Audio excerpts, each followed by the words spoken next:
The global security landscape is shifting dramatically. New technologies are rapidly changing the way war is waged and are reshaping how militaries from nations large and small prepare for futuristic threats in the 21st century. I'm Guy Taylor, National Security Editor at the Washington Times, and for this edition of the Threat Status Influencer Series, we're in Abu Dhabi, the United Arab Emirates, at the biggest arms bazaar in the world, the International Defense Exposition, or IDEX, where everything from supersonic cruise missiles to drones whose brains are packed with AI microchips are on full display. And we're lucky to be joined by Bilal Saab, head of Trends US, part of Trends Research and Advisory, a leading UAE think tank, and an official knowledge partner of IDEX 2025. Bilal is also a former Pentagon official with the first Trump administration. Thank you for joining me. Oh, it's a pleasure. More than 1,500 defense companies from 65 different countries, including the US, China, Russia, Israel, and many others are here at IDEX. And there are great geopolitical undertones to this gathering here in the heart of the Middle East. What is the relevance of IDEX right now within the context of war that has altered this region's power dynamics over the past few years, and of Washington's pursuit of security and military cohesion with various Arab powers, including the UAE, Saudi Arabia, and others? Great question. This is nothing theoretical. This is really about immediate impact and real impact. You're seeing technologies and capabilities today around you that are having an effect, not just in the battlefield, but also in the commercial space and in, frankly, everyday lives and global economies and so on and so forth. So the relevance that this is happening now, this is not aspirational, this is not theoretical. Everybody's competing. You mentioned AI. Frankly, it's become mainstream now, right? So it's about who's got the better capabilities, who's got the more endurance. Everybody in here has got a drone, okay? It's a matter of who's got the better drone, who can fly faster, who can fly higher, who can process information more quickly. And this is really changing the landscape when it comes to defense. This is not just the battlefield, it's every domain that you can think of. From a technical standpoint, what do you see as the undergirding theme at this IDEX? Two themes. Integration, how do you integrate AI into everything that you're doing? And then resilience. Resilience in terms of major disruptions to global supply chains, right? And so the question is, all right, now that we know that you got these disruptions, how resilient can you be, right? How can you weather the storm of these disruptions? Because they're coming from all sorts of directions, right? You got pandemics, you got sanctions, you got war in the Middle East, you got war in Europe, ransomware, natural disasters. So you got to be resilient. And you cannot be resilient without innovation, which is exactly what you're seeing everywhere in here. Let's talk about geopolitics. I mean, what has really been the impact on regional geopolitics and security dynamics from the Israel-Hamas war, the Israel-Hezbollah war, the Israel-Iran war? Many say that Iran's defenses are really crushed at this point compared to where they were 2 years ago. What does that mean for the interests and security postures of the Arab powers, one, and specifically UAE, Saudi Arabia, and Qatar, but also others, including Jordan and Egypt? No question that the Iranian militia network, whatever you want to call it, it's got multiple names, is in a state of disarray today, okay? That said, a badly wounded Iran is still a very dangerous Iran. Why?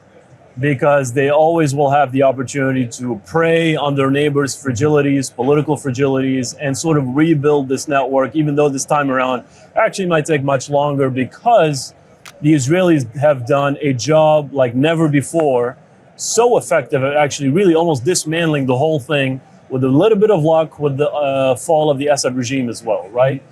So we have a historic moment that we've never seen before. How many years they've been in operation? 46 years since 1979.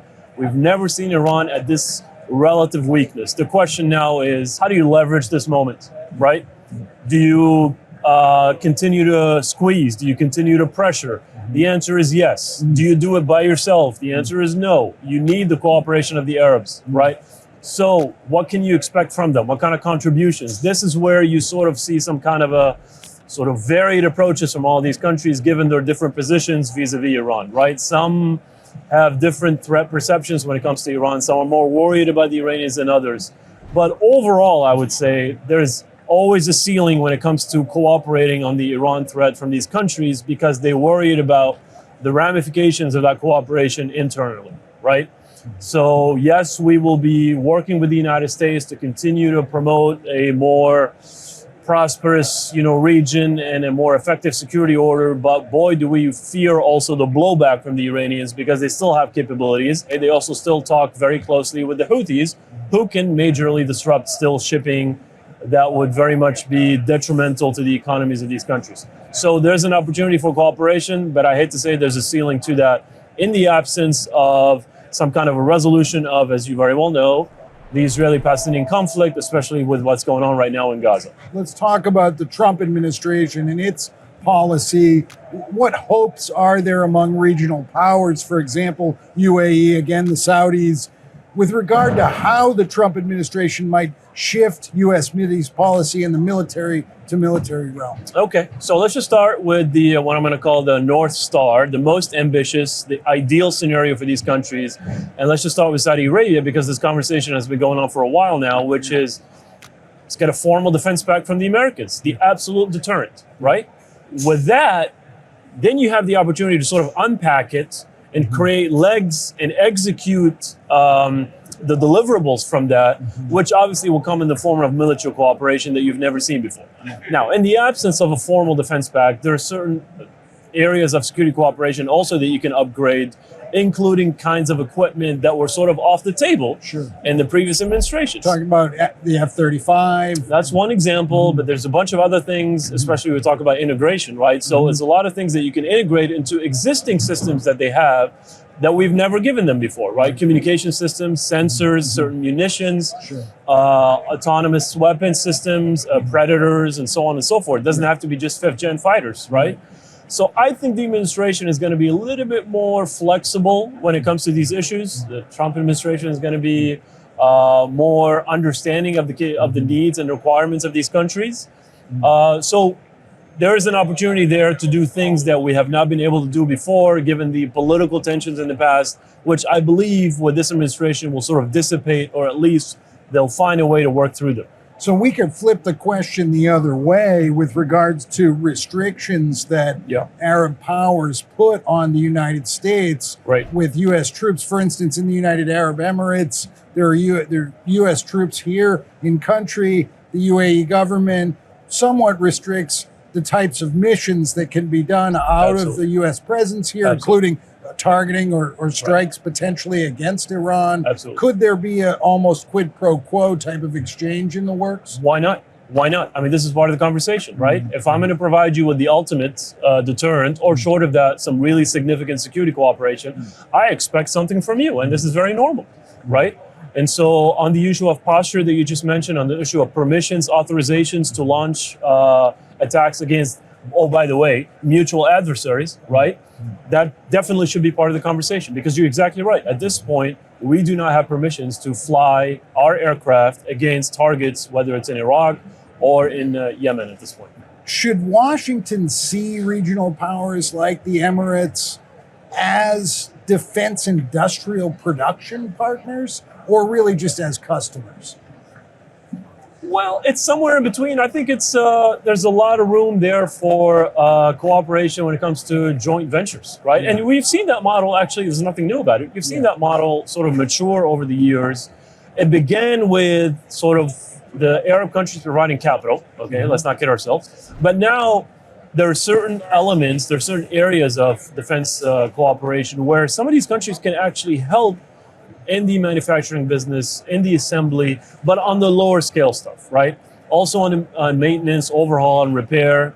There are a lot of opportunities there for partnership, but we're definitely not talking about, the larger platforms, the big ticket items. That would always be obviously the prerogative of the United States and Western countries. And is there an intersection between that co-production? So multi-billion-dollar deals. Remember, the UAE came in and they signed a major deal with the United States, co-investing in the future of AI. And so I don't expect these guys to be just customers. I expect them to be actually leading advocates for responsible AI and also for all sorts of other applications where they will play a role definitely beyond the customer side, on the development side of things as well. But in the military to military coordination realm right now, there's a lack of Arab participation in Operation Prosperity Guardian. That's the U.S. naval coalition to counter Iran-backed Houthi attacks out of Yemen on commercial shipping in the Red Sea. Right. How can the U.S. garner more Arab military participation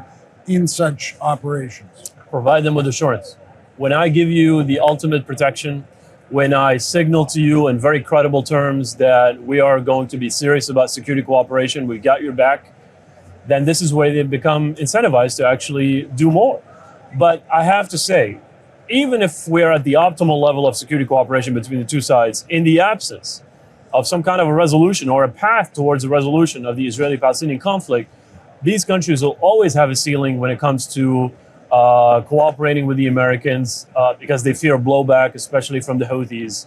And they don't want a repeat of what happened in previous years when the Houthis, bombed urban areas, urban centers in the UAE and Saudi and so on and so forth. So, but listen, give them credit. Remember, in the tit for tat that happened last year between the Iranians and Israelis, you saw a level of cooperation from the Arabs beyond intelligence sharing where they actually shot down some drones and all that. So look, with the right set of conditions, circumstances, incentives from the Americans, you can expect better cooperation from these countries. Bilal Saab, so insightful, so interesting. Thank you for joining me for the Threat Status Influencers series from IDEX in Abu Dhabi, the United Arab Emirates. Thank you for having me. I appreciate it. I'm Guy Taylor. Until next time.